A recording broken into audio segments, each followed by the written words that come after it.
கடகராசி அன்பர்களே, வருமானம் அதிகரிக்கும். எதிர்பாராத பண வரவுக்கு இடம் உண்டு.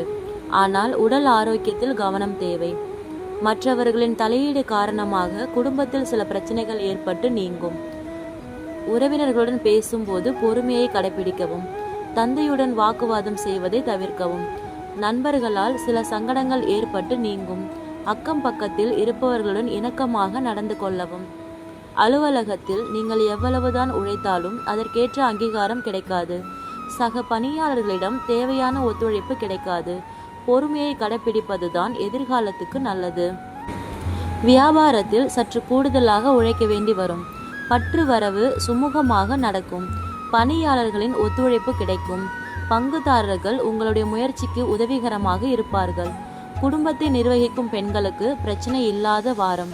கணவரின் அன்பும் ஆதரவும் மகிழ்ச்சி தரும். அலுவலகத்துக்கு செல்லும் பெண்களுக்கு எதிர்பார்த்த சலுகைகள் கிடைப்பதால் உற்சாகமாக இருப்பீர்கள்.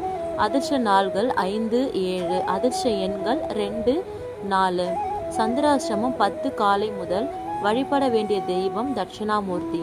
பரிகாரம்: தினமும் காலையில் வீட்டு பூஜையில் தீபம் ஏற்றி நான் சொல்லும் பாடலை 27 முறை பிரயாணம் செய்யவும்.